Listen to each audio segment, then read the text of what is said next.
नमस्कार दोस्तों, TNC bullet series में आपका हार्दिक स्वागत और अभिनंदन है। जैसा कि आपको पता है कि टीएनसी बुलेट सीरीज के माध्यम से रोज सुबह 7 बजे हम एक इम्पोर्टेंट क्लास जो है वो आपके सामने लेके आते हैं। उस क्लास से रिलेटेड एग्जाम में जो भी क्वेश्चन पूछे जाएंगे उन सब के बारे में चर्चा करते हैं। साथ के साथ उस टॉपिक का जो है वो डेप्थ नॉलेज हम जो है वो गेन करते हैं, ताकि उस टॉपिक से रिलेटेड कोई भी डाउट जो है वो हमारे पास में ना रहे और एग्जाम में उस टॉपिक से रिलेटेड कैसा भी क्वेश्चन पूछे, चाहे डायरेक्ट पूछे, चाहे इनडायरेक्ट पूछे, चाहे अप्लाइड पूछे या फिर प्रैक्टिकल बेस्ड पूछे, किसी भी तरीके का कोई भी क्वेश्चन पूछे, उस क्वेश्चन को जो है वो हम शॉर्ट आउट करेंगे, क्योंकि हमने टॉपिक जो है वो डेप्थ तरीके से पढ़ लिया है। दोस्तों, शॉर्टकट का जमाना जो है वो गया।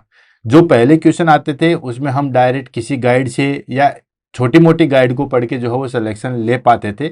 न मैं किसी गाइड के अगेंस्ट हूँ, न मैं किसी टीचर के अगेंस्ट हूँ। मेरे कहने का तात्पर्य सिर्फ एक ही है कि आजकल जो है वो एग्जाम में कभी भी जो है वो डायरेक्ट क्वेश्चन या शॉर्ट तरीके से आप एग्जाम को फाइट नहीं कर सकते। क्यों? क्योंकि आजकल बड़ा डेप्थ नॉलेज जो है वो एग्जाम में पूछते हैं। तो इसके लिए आपको जो भी आप टॉपिक पढ़ रहे हो उसको बहुत अच्छे तरीके से पढ़ना पड़ेगा, बहुत डिटेल में पढ़ना पड़ेगा, तभी आप उस क्वेश्चन को जो है वो सोल्व कर पाओगे। अदरवाइज जो है वो शॉर्ट तरीके से, या हम कहें कि 1 या 2 दिन पढ़ के जो है वो एग्जाम में सिलेक्शन नहीं ले सकते। सिलेक्शन के लिए लगातार लंबे समय तक जो है वो मेहनत करने की जरूरत होती है, तभी जो है वो सिलेक्शन ले पाते हैं। ये चीज जो बंदे सिलेक्शन ले चुके हैं उनके जुबानी से भी आप समझ सकते हो, या जो भी टीचर आपको एडवाइस करता है उस तरीके से भी आप जो है वो समझ सकते हो। तो हमें पूरा डिटेल से ही जो है वो पढ़ना है। टीएनसी बुलेट सीरीज में उसी कड़ी में जो है वो आज हमारे पास में टॉपिक रहेगा दोस्तों, CLD, क्रोनिक लीवर डिजीज। बहुत सारे लोग जो है वो इस टर्म के बारे में, या हम कहें कि इस वर्ड के बारे में जो है वो फेमिलियर होंगे। आज इस क्लास को जो है बहुत अच्छी तरीके से पढ़ेंगे और देखेंगे कि एग्जाम में ये किस तरीके से क्लास जो है वो इंपॉर्टेंट रखती है, या किस तरीके से जो है वो एग्जाम में क्वेश्चन आते हैं। तो क्वेश्चन आंसर की बात करें तो दोस्तों, क्रोनिक लीवर डिजीज से हमारे पास में बहुत सारे क्वेश्चन जो है वो निकल के आते हैं। डायरेक्ट और इनडायरेक्ट दोनों तरीके से क्वेश्चन निकल के आते हैं। डायरेक्ट तरीके से तो कई बार जो है वो इसकी एटियोलॉजी पूछ लेते हैं, या क्लिनिकल मैनिफेस्टेशन इसका पूछ लेते हैं, या फिर डायग्नोस्टिक इवैल्यूएशन जो है वो पूछ लेते हैं डायरेक्ट में। इनडायरेक्ट में जो है वो हमारे पास में मैनेजमेंट से रिलेटेड इसमें बहुत सारे क्वेश्चन बनते हैं कि ये चीज क्यों की जाती है, हम जो भी चीज कर रहे हैं तो वो क्यों कर रहे हैं। तो इनडायरेक्ट में जो है वो हमारे पास में बहुत सारे क्वेश्चन जो है वो इससे पूछे जाते हैं। वन बाय वन करके, स्टेप बाय स्टेप करके इसको जो है वो हम आगे लेके चलते हैं, बढ़ते हैं और इसके बारे में जो है वो डिटेल से स्टडी करते हैं। ध्यान ये रखना है कि हर तरीके से जो हो इसमें एग्जाम में क्वेश्चन पूछे जाते हैं। सबसे पहले हम ले लेते हैं दोस्तों डेफिनेशन। डेफिनेशन की बात करें तो हमारे पास में शॉर्ट फॉर्म थी CLD, जिसकी फुल फॉर्म होती है हमारे पास में क्रोनिक लीवर डिजीज। कई बार मैंने आपको बताया दोस्तों कि जो भी वर्ड अगर आपको समझ में नहीं है, या किसी भी चीज को समझना है, तो आप उसके ब्रेक डाउन कर दो। तो देखो यहाँ पे आ गया क्रोनिक। क्रोनिक का मतलब हो गया दोस्तों लंबे समय तक, लगातार। कोई भी चीज महीने, 2 महीने, 6 महीने, 12 महीने से लगातार चल रही है, उसको हम कहते हैं क्रोनिक। लीवर, लीवर आपको पता ही है, हेपेटिक बोल दो या लीवर बोल दो, आपको पता ही है कि एक मोस्ट इंपॉर्टेंट ऑर्गन जो है वो हमारी बॉडी का होता है। डिजीज, डिजीज का मतलब हो गया कि उसमें कहीं ना कहीं जो है वो एबनॉर्मलिटी है, वो अपना प्रॉपर फंक्शन जो है वो सही तरीके से नहीं कर पा रहे, तो हो गया हमारे पास में डिजीज। अब देखो क्रोनिक लीवर डिजीज क्या हो गया, इसका एक सिंपल मीनिंग हो जाता है कि क्रोनिक लीवर डिजीज में जो है वो हमारे पास में जो लीवर फंक्शन कर रहा था, लीवर के कितने फंक्शन होते हैं हमारी बॉडी में, अगर सबसे ज्यादा कार्य कोई करता है तो वो लीवर करता है। अप्रोक्सीमेटली जो है वो 27 फंक्शन जो है वो लीवर के होते हैं। आप और कोई सा भी ऑर्गन ले लीजिए, जैसे ब्रेन ले लेते हैं, लंग्स ले लेते हैं, देन हार्ट ले लेते हैं, जो भी मोस्ट इंपॉर्टेंट ऑर्गन्स है, वो ज़्यादा से ज़्यादा 2 काम करते होंगे, 5 करते होंगे, या मुश्किल से जो है वो 7-8 काम करते होंगे। लेकिन लीवर जो है वो हमारे पास में अप्रोक्सीमेटली 25-27 वर्क जो है वो करता है। ठीक है, तो क्रोनिक लीवर डिजीज वो कंडीशन होती है जिसमें लीवर जो है वो लगातार 6 महीने या 6 महीने से अधिक टाइम पे जो है वो अपना कार्य सही तरीके से नहीं कर रहा। अपना कार्य कौन सा, जैसे मेटाबॉलिज्म होगा, डिटॉक्सिफिकेशन होगा, प्रोटीन सिंथेसिस हुआ, बाइल प्रोडक्शन हुआ, क्लोटिंग फैक्टर सिंथेसिस हुआ, देन उसके बाद जो है वो स्टोरेज हुआ, बहुत सारे जो है वो इसके कार्य होते हैं।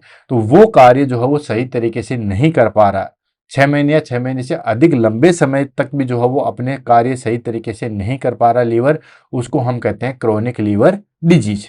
क्लियर है? तो ये बिल्कुल सिंपल और एक्यूरेट डेफिनेशन जो है हमारे पास में हो जाती है। तो देखो, chronic liver disease is a progressive deterioration. Progressive deterioration का मतलब होता है लगातार, ठीक है, आगे से आगे जो है वो चीज बद से बदतर वाली जो चीज कह सकते हैं, तो वो चीज बढ़ती रहती है। कहते हैं ना कि घाव का जो है वो नासूर बन जाता है, ठीक है। तो क्रोनिक लीवर डिजीज जो है वो एक प्रोग्रेसिव डिटोरेशन है, deterioration of liver function. Liver function के जो है वो डिटोरेशन है, यानी कि उसके फंक्शन धीरे धीरे जो है वो कम हो जाएंगे, लास्टिंग मोर देन 6 मंथ, 6 महीने से भी ज्यादा टाइम पे। इंक्लूडिंग क्या क्या चीजें हैं उसकी, मेटाबॉलिज्म से रिलेटेड, डिटॉक्सिफिकेशन से रिलेटेड, प्रोटीन सिंथेसिस से रिलेटेड एंड बाइल प्रोडक्शन से रिलेटेड। यानी कि क्रोनिक लीवर डिजीज जो है वो एक प्रोग्रेसिव डिटोरेशन है लीवर फंक्शन का, जो कि मोर देन 6 महीने में चलता है, जो कि इंक्लूडिंग कौन कौन से, metabolism, detoxification, protein synthesis and bile production जो है वो अफेक्टेड होते हैं। तो ये हो गई हमारे पास में बेसिकली जो है वो CLD, क्रोनिक लीवर डिजीज की जो है वो डेफिनेशन होगी। क्लियर? देन उसके बाद इससे क्या होगा, इट कैन लीड फाइब्रोसिस, ठीक है। उसके बाद क्या होगा, लीवर सही तरीके से काम नहीं करा, अब ये इसमें क्या होता है, फाइब्रोसिस हो जाता है, सीरोसिस हो जाता है। अभी सारी स्टेप आएगी, डोंट वरी, आप सिर्फ जो है वो भी नाम याद रख लो कि फाइब्रोसिस होता है, ठीक है ना। फाइब्रोसिस में क्या होता है कि फाइब्रस टिश्यू जो है वो एक्यूमुलेट हो जाता है हमारे पास में लीवर में। सीरोसिस में हमारे पास में जो है वो लिवर सेल डैमेज होती है और छोटी छोटी जो है गांठें बन जाती है, जैसे कैंसर लाइक स्ट्रक्चर, ठीक है। Portal hypertension and liver failure if untreated. अगर आपने CLD, क्रोनिक लीवर डिजीज को ठीक नहीं किया, तो फिर वो fibrosis, cirrhosis and portal hypertension या लीवर फेलियर की कंडीशन में जो है वो जा सकता है। ये होता है हमारे पास में CLD। अब बात करते हैं कॉमन इटियोलॉजी या कोजेज, ठीक है। यानी कि क्रोनिक लीवर डिजीज जो हो रही है या जो CLD हो रही है, उसके जो है वो बेसिकली कौन कौन से जो है वो कोजेज है या किसकी वजह से जो है वो CLD होती है। तो बहुत सारी चीजें होती है, जैसे इन्फेक्शन हो गया, कुछ ड्रग्स हो गई, कुछ मेटाबॉलिक एबनॉर्मेलिटी हो गई, कुछ ऑटो इम्यून डिजीज भी है, कुछ बाइलरी डिजीज भी है, कंजेनाइटल डिजीज भी है। तो बहुत सारे डिजीज जो है या बहुत सारे फैक्टर जो है वो हमारे पास में क्रोनिक लीवर डिजीज को जो है वो अफेक्ट करते हैं। जैसे फॉर एग्जांपल हम ले लेते हैं इन्फेक्शियस, ठीक है। इन्फेक्शियस की बात करें तो हमारे पास में मोस्ट इंपॉर्टेंट आता है हेपेटाइटिस B एंड C। हालांकि हेपेटाइटिस के बहुत सारे टाइप हैं, जैसे हेपेटाइटिस जो है वो A भी होता है, ठीक है, B भी होता है, C भी होता है, देन उसके बाद D भी होता है। तो बहुत सारे जो है वो हमारे पास में हेपेटाइटिस होते हैं, लेकिन उन हेपेटाइटिस में हमारे पास में B और C, हेपेटाइटिस B और C जो है वो डायरेक्टली लीवर को जो है बहुत ज्यादा अफेक्ट करता है, ठीक है। तो इन्फेक्शन की वजह से CLD हो सकता है। नेक्स्ट आ जाता है हमारे पास में टॉक्सिक या ड्रग इंड्यूस। टॉक्सिक या ड्रग इंड्यूस, कुछ ड्रग्स ऐसी होती है जो कि CLD को कोज करती है, या कुछ टॉक्सिक सब्सटेंसेस, जिसमें हमारे पास में सबसे पहले चीज आती है दोस्तों एल्कोहल। एल्कोहल जो है वो सबसे मोस्ट इंपोर्टेंट कोज होता है हमारे पास में, दैट इज कॉल्ड CLD का, और ये एग्जाम में काफी बार भी जो है वो पूछा गया है, ठीक है। तो यहीं पे मैं इंपॉर्टेंट लिख देता हूं, ठीक है। एल्कोहल सबसे ज्यादा है। अगर किसी भी पर्सन को अगर CLD है, तो फिजिशियन का पहला क्वेश्चन ही यही होता है कि दारू कितने समय से पी रहे हो या अल्कोहल कितना कंजप्शन जो है वो करे, पहला। हालांकि कुछ लीवर डिजीज जो है वो ऐसी भी होती है जो नॉन अल्कोहलिक होती है, बिना अल्कोहल की वजह से होती है, लेकिन फिर भी जो है वो हमारे पास में जो फिजिशियन का या हम कहें कि जो डॉक्टर का पहला क्वेश्चन जो होता है वो हमारे पास में यही होता है कि दारू जो है वो आप कितने समय से पी रहे हो, क्योंकि मेन कोजेज यही होता है। इसलिए मैंने आपको यहाँ पे इंपॉर्टेंट लिखा है। अच्छा दोस्तों, जो भी क्वेश्चन आता है या जो भी क्वेश्चन एग्जाम में पूछा जाता है, वो सब मैं यहाँ पे इंपॉर्टेंट के रूप में जो है वो लिख देता हूँ। भाई टीचर यही तो करता है, पढ़ना तो आपको ही पड़ता है, लेकिन टीचर बेसिकली करता क्या है, एक गाइड करता है। कोच का काम क्या होता है, एक गाइड करता है। पढ़ना आपको ही पड़ेगा, मेहनत आपको ही करनी पड़ेगी, लेकिन कौन सी जगह से कौन सा क्वेश्चन आ जाता है उस तरीके से गाइड ही तो करता है। अगर मान लीजिए महाभारत में श्री कृष्ण अर्जुन का साथ नहीं देते तो अर्जुन कभी भी जो है वो युद्ध नहीं जीत पाते। सारा कार्य तो अर्जुन ने किया, इवन श्री कृष्ण ने तो ये तक भी कह दिया था कि मैं युद्ध के अंदर जो है वो अस्त्र शस्त्र नहीं उठाऊंगा, ठीक है, लेकिन फिर भी जो है वो साथ दिया। ठीक उसी तरीके से कोई भी टॉपिक है, जैसे CLD है, CLD आप भी पढ़ सकते हो, कहीं से भी पढ़ सकते हो, आप यूट्यूब से पढ़ सकते हो, सेल्फ स्टडी से पढ़ सकते हो, किसी गाइड से पढ़ सकते हो, लेकिन जो कोचिंग का मतलब है या जो टीचर का मतलब है वो बेसिकली आपको बताता है कि यहाँ से क्वेश्चन कौन सा आ सकता है, और यही सबसे महत्वपूर्ण होता है। तो वही चीज हम कर रहे हैं। तो देखो एग्जाम में सबसे ज्यादा क्वेश्चन पूछा गया है कि कौन सा टॉक्सिक या कौन सी चीज सब यूज लेने से जो है वो सीएलडी होती है, तो उसमें हमारे पास में टॉप मोस्ट आता है एल्कोहल। साथ के साथ ये भी पूछा है कि कौन सी ड्रग्स जो है वो सीएलडी को कोज करती है। तो एक बहुत कॉमन ड्रग्स है, दैट इज कॉल्ड पैरासीटामोल। ठीक है, तो पैरासीटामोल का भी जो है लंबे समय तक यूज कर रहे हैं। ठीक है, बहुत सारे जो है वो फैमिली मेंबर्स ऐसे होते हैं जो थोड़ा सा सिरदर्द हुआ पीसीएम ले लिया, कुछ भी हुआ बुखार हुआ पीसीएम ले लिया। पीसीएम का जो है वो लंबे समय तक जो है वो सेवन करते रहते हैं, तो ये भी जो है वो क्रोनिक लीवर डिजीज या सीएलडी को जो है वो कोज करती है। और भी ड्रग्स होती है जैसे मिथोट्रेक्स्ट। ठीक है, ये ड्रग्स भी जो है वो हमारे पास में सीएलडी को जो है वो कोज करती है। अगर हम बात करते हैं मेटाबॉलिक में, ठीक है ना, मेटाबॉलिक में कैसे, जैसे हमारे पास में non alcoholic fatty liver disease है, जैसे अभी थोड़ी देर पहले मैंने आपको बताया था कि 90% तो जो है वो हमारे पास में सीएलडी का मेन कोजी जो है वो अल्कोहल ही होता है। ठीक है, लेकिन कुछ ऐसे मेटाबॉलिक सब्सटेंसेस होते हैं जिसकी वजह से सीएलडी होता है, उसको हम बोलते हैं NAFLD, that is called non alcoholic fatty liver disease. या फिर आ जाता है हमारे पास में हीमोक्रेमेटोसिस। ठीक है, हीमोक्रेमेटोसिस का मतलब होता है हमारे पास में कि अगर लीवर के अंदर आयरन, ठीक है, आयरन डिपोजिशन ज्यादा हो जाता है। ठीक है, आयरन डिपोजिशन अगर ज्यादा हो जाएगा जिसको हम बोलते हैं हीमोक्रोमेटोसिस। ठीक है, और ये भी जो है वो लीवर को कोज करता है या सीएलडी को जो है वो कोज करता है। ध्यान रखना, हीमोक्रेमेटोसिस के बारे में भी एग्जाम में पूछा गया है। ये होता है हमारे पास में कि आयरन का जो है वो एक्युमुलेशन या आयरन का जो है वो डिपोजिशन हो जाता है लीवर के अंदर। ठीक है, नेक्स्ट आता है कुछ ऑटो इम्यून डिजीज होती है जैसे कि ऑटो इम्यून हेपेटाइटिस। तो ये ऑटो इम्यून डिजीज भी जो है वो सीएलडी या क्रोनिक लीवर डिजीज को जो है वो कोज करती है। नेक्स्ट आता है biliary disease. Biliary disease in the sense कि जैसे प्राइमरी बाइलरी कोलेंजाइटिस है या स्क्लेरोसिंग कोलेंजाइटिस है। कोलेंजाइटिस का मतलब हो गया हमारे पास में कि दोस्तों ये जैसे हमारे पास में जो है वो लीवर है। ठीक है, ये हमारे पास में जो है वो लीवर है, यहाँ पे दो डक्ट निकलती है, एक राइट डक्ट और एक जो है वो लेफ्ट डक्ट।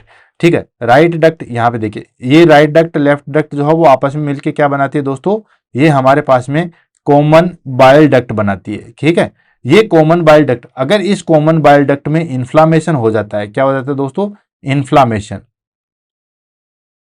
इन्फ्लामेशन हो जाता है, जिसको हम क्या कहते हैं दोस्तों, कोलेंजाइटिस। ठीक है, तो अगर हमारे पास में प्राइमरी बाइलर कोलेंजाइटिस हो या स्क्लेरोसिस हो जाए, ठीक है ना, स्क्लेरोसिस की वजह से जो है वो हमारे पास में इन्फ्लामेशन हो जाए किसके अंदर, सीबीडी कॉमन बाइल डक्ट के अंदर इन्फ्लामेशन हो जाए, तो वो भी जो है वो हमारे पास में सीएलडी को जो है वो कोज करती है। नेक्स्ट आ गया हमारे पास में that is called congenital. Congenital in the sense जैसे विल्सन डिजीज। विल्सन डिजीज जो है वो एक कंजेनाइटल डिजीज है जिसके अंदर क्या होता है दोस्तों कि कॉपर का एक्यूमुलेशन हो जाता है। कॉपर जो है वो स्टोर हो जाता है या बाहर जो है वो नहीं निकल पाता, एग्जिट जो है वो नहीं हो पाता, जिसको हम क्या कहते हैं दोस्तों, विल्सन डिजीज कहते हैं। ठीक है, या फिर अल्फा 1, ठीक है, अल्फा 1 एंटीट्रिप्सिन डेफिशिएंसी अगर हो जाए, अल्फा 1 एंटीट्रिप्सिन डेफिशिएंसी हो जाए तो उसकी वजह से भी जो है वो हमारे पास में सीएलडी होता है। यानी कि क्रोनिक लीवर डिजीज के लिए एक पर्टिकुलर कोई भी चीज जो है वो रिस्पॉन्सिबल नहीं है। हालांकि अल्कोहल जो है वो मोस्ट इंपॉर्टेंट जरूर है, लेकिन सिर्फ अल्कोहल ही हो ऐसा कुछ भी नहीं है। बहुत सारे ऐसी जो है वो चीजें होती है जैसे कि इन्फेक्शन हो गया, देन टॉक्सिक ड्रग्स यूजेज हो गया, मेटाबॉलिक कोजेज हो गया, ऑटो इम्यून कोजेज हो गया, बाइलरी डिजीज हो गया या कंजेनाइटल डिजीज होगा। तो बहुत सारे फैक्टर जो है वो हमारे पास में सीएलडी को जो है वो कोज करते हैं, जिसकी वजह से जो है वो क्रोनिक लीवर डिजीज होता है। नेक्स्ट आ जाता है हमारे पास में स्टेजेज ऑफ सीएलडी प्रोग्रेशन। ठीक है, प्रोग्रेशन की बात कर रहे हैं, यहाँ पे स्टेजेस है सीएलडी प्रोग्रेशन, यानी कि किसी भी क्लाइंट को जो है वो क्रोनिक लीवर डिजीज हो चुका है, अब वो क्रोनिक लीवर डिजीज आगे किस तरीके से प्रोग्रेस करता है या किस तरीके से जो है वो आगे फैलता है, इसको हम लेते हैं। तो सबसे पहली स्टेप या अर्ली स्टेप आती है दोस्तों इन्फ्लामेशन। इन्फ्लामेशन आपको पता ही है, किसी भी जगह जो है वो कोई भी जो है वो एबनॉर्मेलिटी या हम कहें कि इन्फ्लामेशन हो जाए, जिसकी किसी भी इन्फेक्शन की वजह से जो है वो इन्फ्लामेशन हो जाए, टॉक्सिक सब्सटेंसेस की वजह से जो है वो वहां पे इन्फ्लामेशन हो जाए, तो सबसे पहली कंडीशन होती है mild damage due to infection और टॉक्सिस। किसी भी इन्फेक्शन की वजह से, चाहे हेपेटाइटिस बी हो या हेपेटाइटिस सी हो या और कोई सा भी हो, किसी भी इन्फेक्शन की वजह से या किसी भी टॉक्सिक सब्सटेंस की वजह से जो है वो हमारे पास में इन्फ्लामेशन हो जाएगा या डैमेज हो जाएगा, उसको हम कहते हैं इन्फ्लामेशन। ये सबसे पहली कंडीशन है।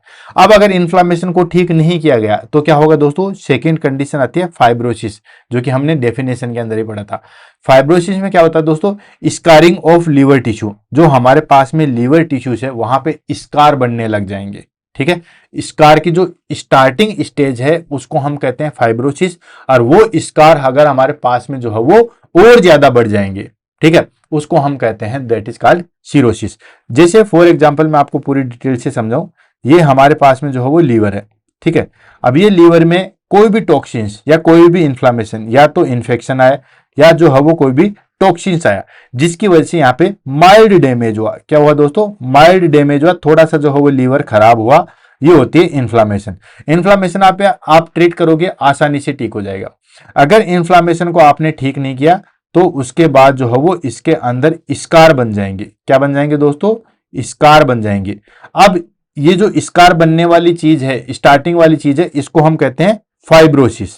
ठीक है, अब अगर आपने ट्रीटमेंट ले लिया, ठीक है, तो ये स्कार वापस से गायब हो जाते हैं। ठीक है, स्कार जो है वो वापस से गायब हो जाते हैं। और दोस्तों एक लीवर ही हमारे पास में बॉडी में ऐसा ऑर्गन है जो ऑटोजेनरेसिटी जो है वो रखता है। ऑटोजेनरेसिटी का मतलब होता है जैसे छिपकली की पूंछ जो है वो किसी कारणवश कट जाती है तो वापस से छिपकली की पूंछ आ जाती है। ठीक है, ठीक उसी तरीके से, ऐसा नहीं है पूरा लीवर हटा दिया तो वापस से लीवर आ जाएगा, बहुत स्लो प्रोसेस है लेकिन है जरूर।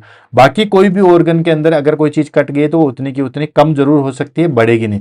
लेकिन लीवर के अगर थोड़ा सा पार्ट हटा दें या किसी वजह से लीवर डैमेज हो गया तो ये खुद से अपने आप को जो है वो ठीक करने की कोशिश करता है। ठीक उसी तरीके से जैसे हमारे पास में स्कार बनना चालू हो गए तो ये जो स्कार बनने वाली चीज है इसको हम कहते हैं फाइब्रोसिस। वहां पे भी अगर हमने ट्रीटमेंट शुरू कर दिया तो ये स्कार धीरे धीरे खत्म हो जाएंगे और लीवर हमारे पास में वापस से जो है वो ठीक हो जाएगा।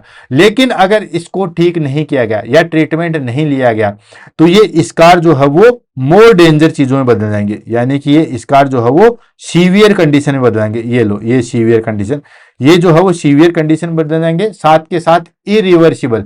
इरिवर्सिबल इन द सेंस कि अगर हम इसको मेडिसिन से ठीक करना चाहें तो जरूरी नहीं है कि वो स्कार ठीक हो भी सकते हैं बट नहीं भी हो। तो वो कंडीशन जब आ जाती है कि स्कार जो है वो सीवियर कंडीशन में आ जाएंगे, इरिवर्सिबल कंडीशन में आ जाएंगे, इसको कहा जाएगा सिरोसिस। ठीक है, इसको क्या कहा जाएगा दोस्तों, सिरोसिस, यानी कि सीवियर स्कारिंग। जो स्कार है वो सीवियर बन गए और इरिवर्सिबल बन गए, जिसको कहते हैं सिरोसिस। सिरोसिस पे भी अगर आपने ठीक नहीं किया फिर लास्ट कंडीशन आ जाती है लीवर फेलियर, यानी कि लॉस ऑफ लीवर फंक्शन। फिर लीवर जो है वो बिल्कुल भी काम नहीं करेगा। ठीक है, इन्फ्लामेशन में मान सकते हैं कि लीवर, जैसे फॉर एग्जांपल इन्फ्लामेशन की बात करें तो 90% काम कर रहा है लीवर। ठीक है, उसके बाद फाइब्रोसिस होगा तो ये 80% तक काम कर रहा है या 70% तक काम कर रहा है। सिरोसिस होगा तो ये फिर जो है वो 50 से 70% तक काम करेगा। लेकिन लीवर फेलियर हो जाएगा तो बिल्कुल, ठीक है, लेस देन 10% तक काम करेगा, कोई भी काम जो है वो नहीं कर पाएगा। ये कोई कैटेगरी परसेंटेज में जो है बुक्स में नहीं है, मैं आपको एक समझाने के तरीके से बता रहा हूं कि ये जो है वो हमारे पास में लीवर की जो है वो प्रोग्रेशन की स्टेज है। सबसे पहले इन्फ्लामेशन होगा, देन उसके बाद फाइब्रोसिस होगा। फाइब्रोसिस को, इन्फ्लामेशन को ठीक नहीं किया, फाइब्रोसिस हो जाएगा। फाइब्रोसिस को ठीक नहीं किया जाएगा तो सिरोसिस हो जाएगा। सिरोसिस को भी अगर ठीक नहीं किया गया तो कंडीशन हमारे पास में जो है वो लीवर फेलियर की आ जाएगी। क्लियर। नेक्स्ट आता है हमारे पास में साइन एंड सिम्टम्स। ठीक है, यानी कि सीएलडी हो गया, क्रोनिक लीवर डिजीज होगी, तो क्या साइन सिम्टम्स आते हैं। एक चीज मैं यहाँ पे आपको और बताना चाहूंगा कि ऐसा कोई ऑर्गन, जिस तरीके से किडनी अगर डैमेज होती है, जैसे क्रोनिक किडनी डिजीज हमने पढ़ा, ठीक है, या क्रोनिक रीनल फेलियर पढ़ा या एंड स्टेज रीनल डिजीज पढ़ा तो उसमें मैंने आपको बताया था कि ऐसा कोई ऑर्गन नहीं है जो इसकी वजह से अफेक्ट नहीं होता है, क्योंकि ब्लड तो सब जगह सर्कुलेट होता है। ठीक उसी तरीके से लीवर भी जो है वो अगर इफेक्ट होगा या लीवर पे प्रॉब्लम आएगी तो ऐसा शायद ही कोई ऐसा ऑर्गन हो जो इससे इफेक्ट नहीं होगा, सारे ऑर्गन जो है वो अफेक्ट होंगे। तो वन बाय वन करके जो हम ले लेते हैं, पहले हम अर्ली सिम्टम्स को ले लेते हैं, देन उसके बाद एडवांस सिम्टम्स को लेंगे। अर्ली सिम्टम्स मतलब स्टार्टिंग में, ठीक है, जैसे ही सीएलडी हुआ तो देन उसके बाद जैसे ही स्टार्ट हुआ, साइन एंड सिम्टम्स स्टार्ट हुआ तो उसको हम कहते हैं अर्ली सिम्टम्स। एडवांस सिम्टम्स का मतलब हो गया कि अब क्रोनिक लीवर डिजीज जो है वो हो चुकी है। तो उसमें हम ले लेते हैं वन बाय वन करके। तो सबसे पहले दोस्तों फटीग होगा, ऑफकोर्स होगा, क्योंकि मेटाबॉलिज्म जो है वो डिक्रीज होगा। लॉस ऑफ एपेटाइटी, ठीक है, जो हमारे पास में जितने भी एंजाइम थे वो अब कम सीक्रेट होने लग जाएंगे, तो लॉस ऑफ एपेटाइटी होगा। नोजिया वॉमिटिंग कंडीशन देखने को मिलेगी and mild right upper quadrant pen होगा, ठीक है। जिस तरीके से हमने एब्डोमेन को डिवाइड करते हैं, ठीक है, ये हमारे पास में एब्डोमेन है, ये अम्बिलिकस है, तो इसको हम चार तरीके से जो है वो डिवाइड करते हैं। तो हमारे पास में जो राइट अपर क्वाड्रेंट आता है, ठीक है, वहां पे मिड रीजन में जो है वो पेन होगा, ठीक है।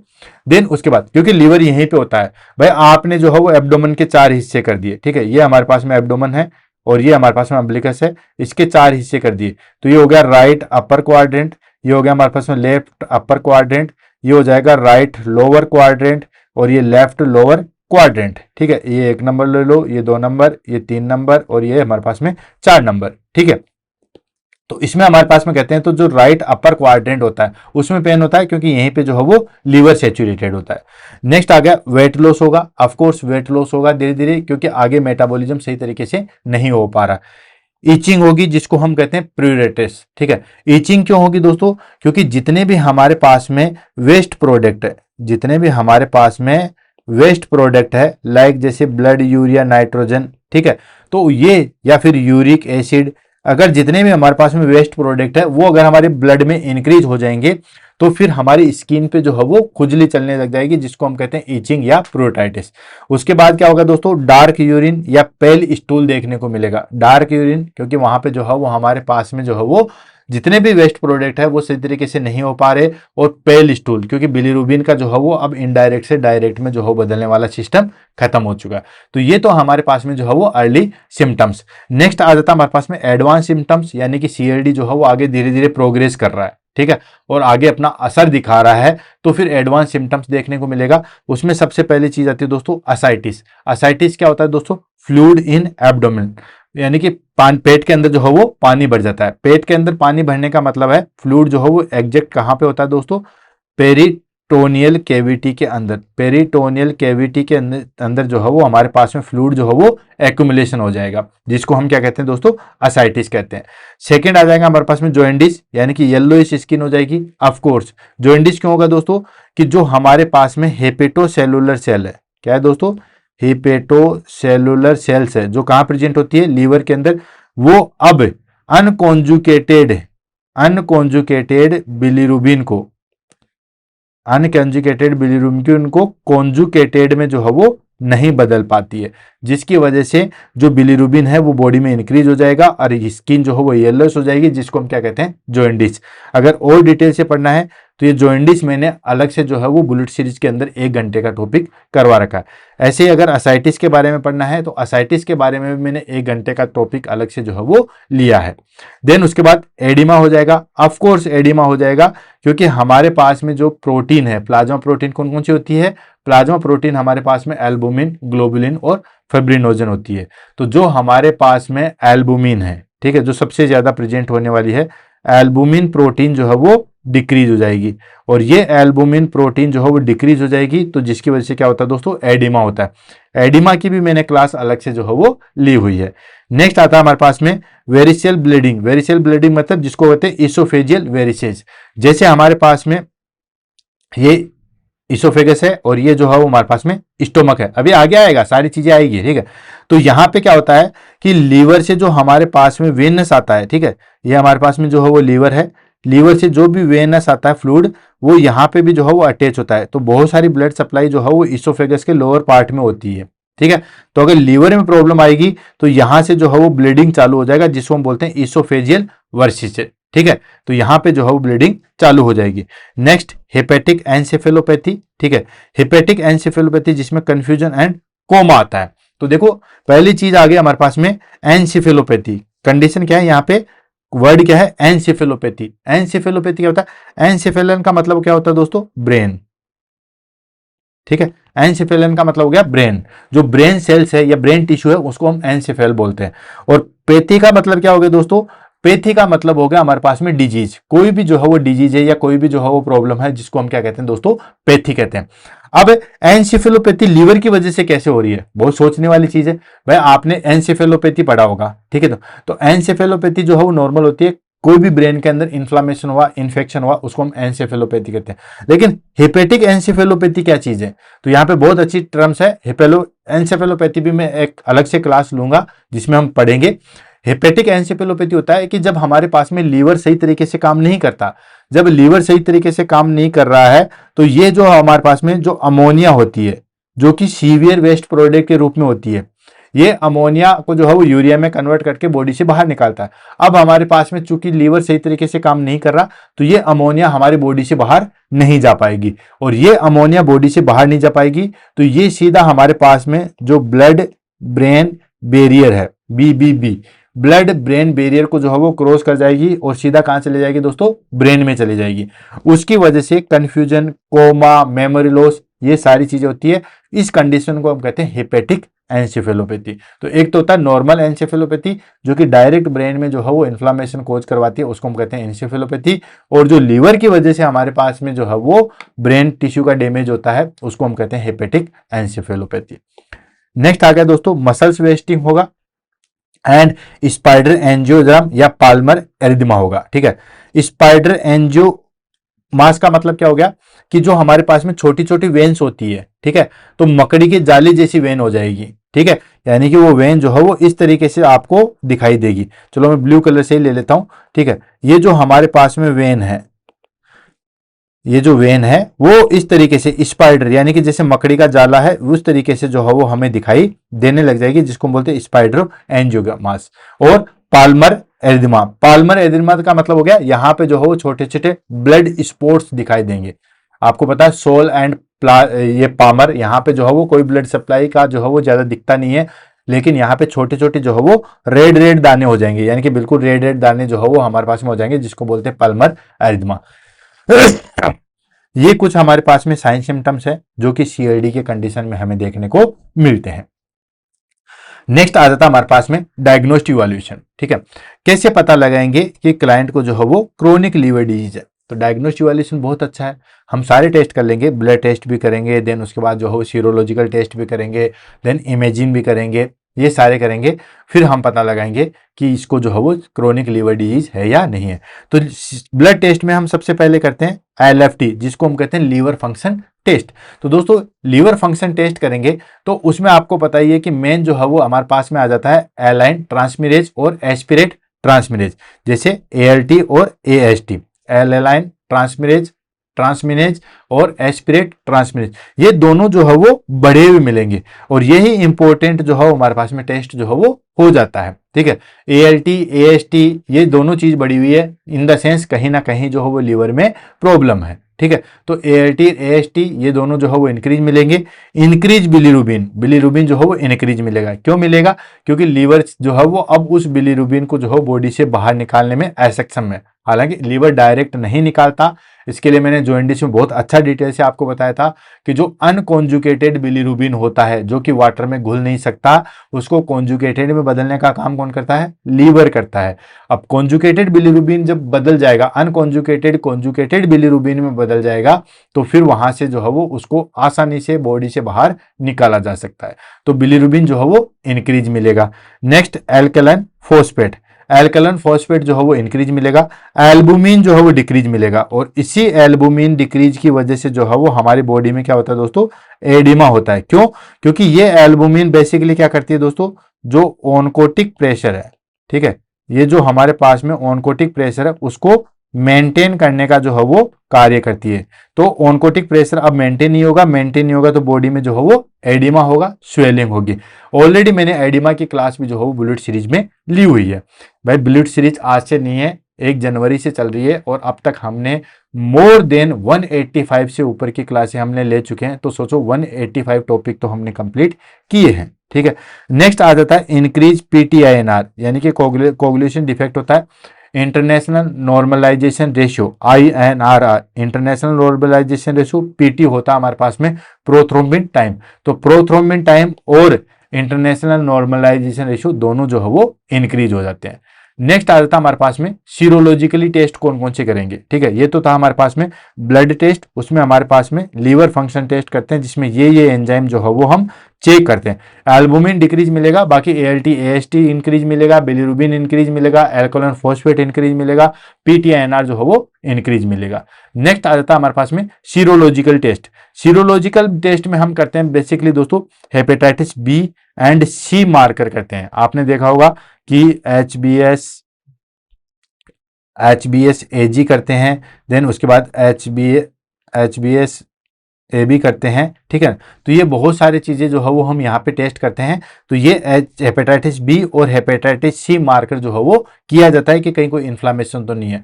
एंड ऑटो इम्यून मार्कर जो है वो किया जाता है। ऑटो इम्यून मार्कर करने से हमें यह पता चलेगा कि लीवर के अंदर कोई भी ऑटो इम्यून डिजीज तो नहीं है। तो उसमें हम करते हैं दोस्तों एएनए करते हैं। एएनए होता है हमारे पास में anti nuclear antibodies, anti nuclear antibodies ANA, ध्यान रखना। या फिर हम करते हैं दोस्तों एएसएमए। एएसएमए होता है हमारे पास में एंटी स्मूथ मसल्स एंटीबॉडीज। ठीक है, और एएमए करते हैं एंटी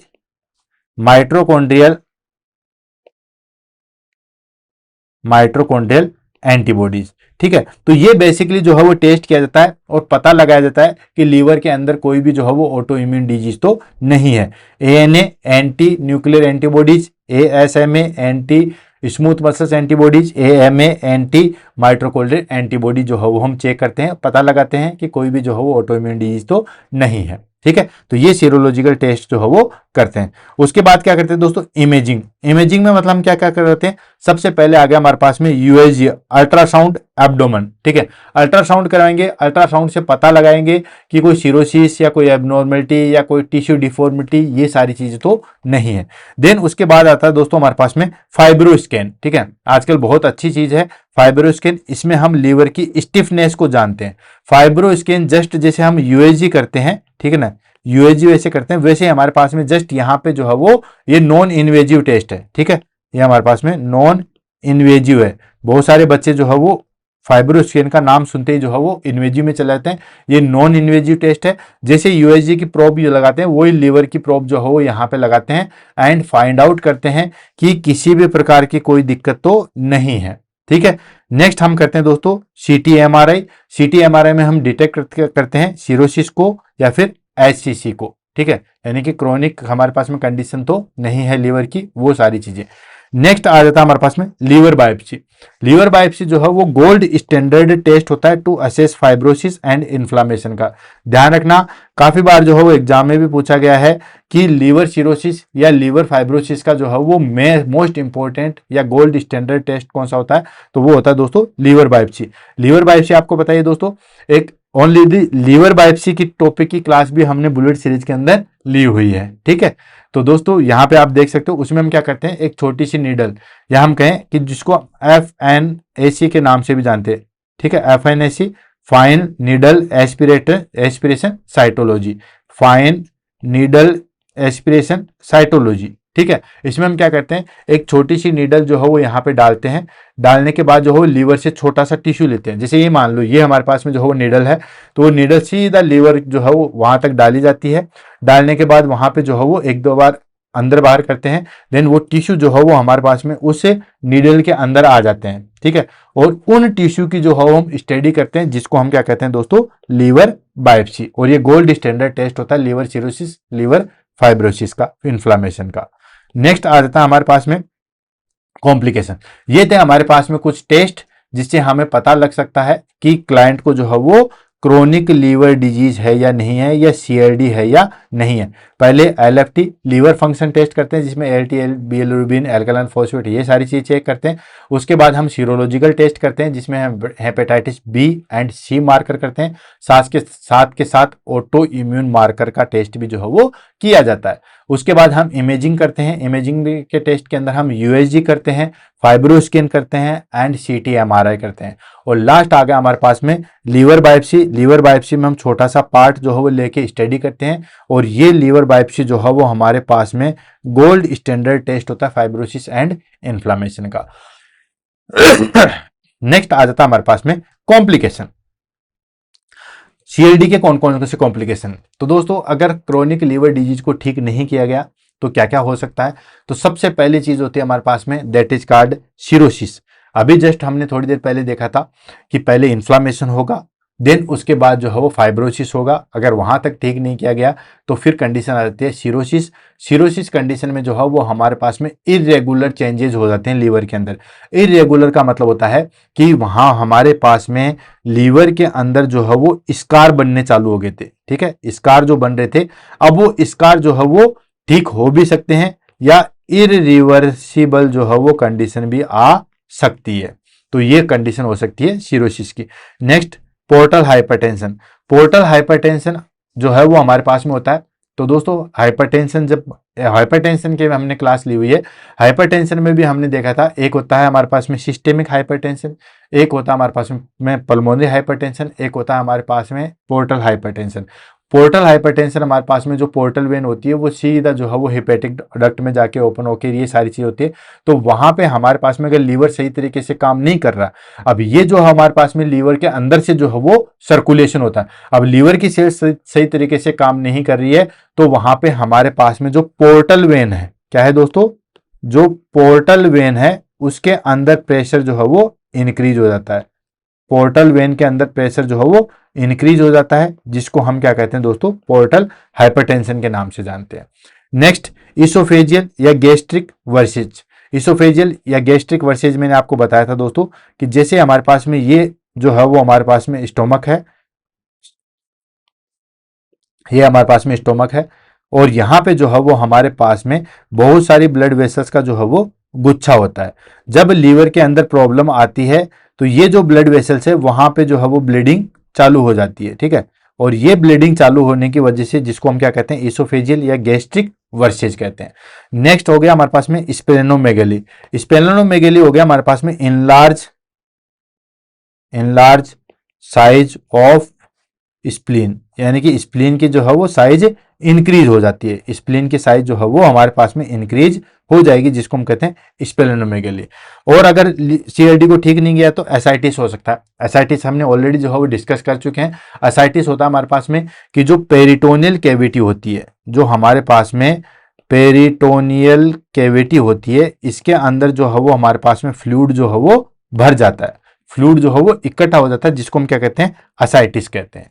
ठीक है, नेक्स्ट आ गया हमारे पास में लास्ट स्पॉन्टेनियस बैक्टीरियल पेरिटोनाइटिस, और भी ऐसा है। ठीक है, स्पॉन्टेनियस बैक्टीरियल पेरिटोनाइटिस। ठीक है, यानी कि स्वतः ही जो है वो हमारे पास में पेरिटोनाइटिस। पेरिटोनाइटिस क्या हो गया दोस्तों, इन्फ्लामेशन इन पेरिटोनियल कैविटी, यानी कि इन्फ्लामेशन हो जाता है किसके अंदर, पेरिटोनियल कैविटी के अंदर, और वो स्पॉन्टेनियस होता है, जिसको हम क्या कहते हैं दोस्तों, स्पॉन्टेनियस बैक्टीरियल पेरिटोनाइटिस। नेक्स्ट आ गया हमारे पास में हिपेटिक एनसेफेलोपैथी। हिपेटिक एनसेफेलोपैथी के बारे में ऑलरेडी जो है मैं काफी देर तक डिस्कस कर चुका हूं। जब मैंने क्लिनिकल मैनिफेस्टेशन वहां पे मैंने बताए थे कि लीवर की वजह से हमारे पास में ब्रेन सेल्स डैमेज होती है, जिसको हम बोलते हैं हिपेटिक एनसेफेलोपैथी। और वो हिपेटिक एनसेफेलोपैथी क्यों होती है दोस्तों, वो होती है अमोनिया की वजह से। क्यों, क्योंकि ये अमोनिया ब्लड ब्रेन बैरियर को जो है वो क्रॉस कर जाता है और जो हमारे पास में ब्रेन टिश्यू है उसको डैमेज करता है। क्या होता है दोस्तों, ब्रेन टिश्यू को जो है वो डैमेज करता है। नेक्स्ट आ गई हिपेटोरिनल सिंड्रोम। हिपेटोरिनल सिंड्रोम का मतलब हो गया कि लीवर और रीनल दोनों में आपस में जो है वो कोलैबोरेशन करके ये दोनों काम करते हैं, अब दोनों चीज जो है वो अफेक्टेड होगी। नेक्स्ट आ जाता है दोस्तों coagulopathy. Coagulopathy in the sense कि यहां पे जो है वो हमारे पास में INR, इंटरनेशनल नॉर्मलाइजेशन रेशियो, और प्रोथ्रोम्बिन टाइम, ये दोनों के दोनों जो है वो इंक्रीज हो जाएंगे। अब ये दोनों के दोनों इंक्रीज हो जाएंगे तो ब्लड जो है वो सही तरीके से क्लोट नहीं होगा। ब्लड क्लोट की जो प्रोसेस है, ठीक है, ब्लड की प्रोसेस जो है वो नहीं हो पाएगी या प्रॉपर नहीं हो पाएगी, जिसको हम क्या कहते हैं दोस्तों, कोगुलोपैथी कहते हैं। नेक्स्ट आ जाता है हमारे पास में हेपेटोसेलुलर कार्सिनोमा। हेपेटोसेलुलर कार्सिनोमा का मतलब हो गया कि अगर लीवर को ठीक नहीं किया गया या ट्रीटमेंट नहीं किया गया तो उसके बाद में जो है वो हमारे पास में कैंसर ऑफ लीवर हो सकता है। ठीक है ना, कैंसर हो सकता है, जिसको हम कहते हैं हेपेटोसेलुलर कार्सिनोमा के नाम से जाना जाता है। तो ये कॉम्प्लिकेशन हो गए अगर आपने CLD को जो है वो ट्रीट नहीं किया है तो। नेक्स्ट आ जाता है हमारे पास में दैट इज कॉल्ड मैनेजमेंट। यानी कि सीएलडी का आप मैनेजमेंट किस तरीके से करोगे, क्रोनिक लीवर डिजीज का मैनेजमेंट जो है वो आप किस तरीके से करोगे। तो सबसे पहले आता है दोस्तों हमारे पास में जनरल मेजर्स, यानी कि ये तो हम करेंगे करेंगे, जहां कहीं पे भी जनरल का नाम आ जाए दैट इज कॉल्ड, वो तो यूनिवर्सल है, वो तो होगा ही होगा। फिर उसके बाद जब हम टाइप में पढ़ेंगे, जैसे अलग अलग टाइप हो गए, तो उस हिसाब से हम कैसे जो है वो उनका ट्रीटमेंट करेंगे या मेडिकेशन करेंगे। पहले हम जनरल मेजर्स में ले लेते हैं। जनरल मेजर में हमारे पास में आगे कि ये कार्य तो करेंगे ही करेंगे, जैसे जनरल डिब्बे में सभी लोग बैठ सकते हैं, जनरल लाइन में कोई भी आ सकता है, ठीक उसी तरीके से जनरल मेजर्स में इन द सेंस कि हम ये कार्य तो जो है वो करेंगे करेंगे। तो इसमें हमारे पास में सबसे पहले आ जाती है avoid alcohol and hepatotoxic drug. एक तो जो अल्कोहल का सेवन कर रहे हैं, दारू का जो सेवन कर रहे हैं, उसको अवॉइड करेंगे। साथ के साथ हिपेटोटॉक्सिक ड्रग्स जैसे कि फॉर एग्जांपल पीसीएम, इनको जो है वो अवॉइड करेंगे। तो पीसीएम जितनी सिंपल दिख रही है उतनी ही जो है वो डेंजरस होती है, ये हमारे लीवर पे जो है वो एडवर्स इफेक्ट जो है वो डालती है। नेक्स्ट आ गया हमारे पास में न्यूट्रिशनल सपोर्ट, यानी कि हाई प्रोटीन अनलेस एनसेफेलोपैथी, ठीक है, यानी कि जब तक एनसेफेलोपैथी ना हो तब तक हम हाई प्रोटीन डाइट देंगे न्यूट्रिशनल सपोर्ट में। नेक्स्ट आ जाता है salt restriction if ascites present, salt restriction करेंगे, ठीक है, अगर असाइटिस प्रेजेंट है। क्यों? क्योंकि अगर आप सोडियम का और ज्यादा जो है वो इंक्लूड करोगे, सोडियम को और ज्यादा जो है वो इंक्लूड करोगे, अंदर डालोगे, तो वाटर का जो है वो एक्युमुलेशन करेगा या वाटर को भी रीअब्जॉर्वेशन करेगा, जिसकी वजह से एसाइटिस जो है वो और इंक्रीज हो जाए, ठीक है, और इंक्रीज हो जाता है। तो इसके लिए जो है वो साल्ट रिस्ट्रिक्शन करेंगे। और लास्ट आ जाता है हमारे पास में regular monitoring of LFT and complication, जो लीवर फंक्शन टेस्ट है उसको आप रेगुलर मॉनिटर करोगे, साथ के साथ जो भी कॉम्प्लिकेशन है उसको भी जो है वो मॉनिटर करोगे। क्लियर है? यानी कि रेगुलर मॉनिटरिंग और कॉम्प्लिकेशन को जो है वो ट्रीट करोगे, चेक करोगे। नेक्स्ट आ जाता है हमारे पास में स्पेसिफिक ट्रीटमेंट। स्पेसिफिक ट्रीटमेंट की अगर हम बात करें, ठीक है, कि किस तरीके से कैसे कैसे जो है वो हम खोज करेंगे, तो सबसे पहले आगे हमारे पास में जैसे जैसे जो डिजीज हो रही थी उनका हम स्पेसिफिक ट्रीटमेंट करेंगे। ये तो था हमारे पास में जनरल जो करेंगे करेंगे। अब अगर जैसे मान लीजिए कि हेपेटाइटिस जो है वो या सीएलडी जो है वो हेपेटाइटिस की वजह से हो रहा है, सीएलडी जो है वो अल्कोहल की वजह से हो रहा है, सीएलडी जो है वो ऑटो इम्यून डिजीज की वजह से हो रहा है, सीएलडी जो है वो अदर हमारे पास में जो है वो कंजेनाइटल डिजीज की वजह से हो रहा है, तो उन सब के आधार पे जो है वो किस तरीके से ठीक करेंगे उसको हम ले लेते हैं। तो अगर हेपेटाइटिस बी की वजह से हो रहा है तो हम एंटीवायरल देंगे, जैसे टोनोफेरोल, एंट्रोकेवेरिन, ये सब चीजें हम देंगे। अगर हेपेटाइटिस सॉरी अगर हेपेटाइटिस सी की वजह से सीएलडी हो रहा है तो उसमें हम डायरेक्ट एक्टिंग एंटीवायरल थेरेपी देंगे, जिसको हम बोलते हैं जैसे सोफास्ब्यूरिन, ठीक है, ये हम देंगे।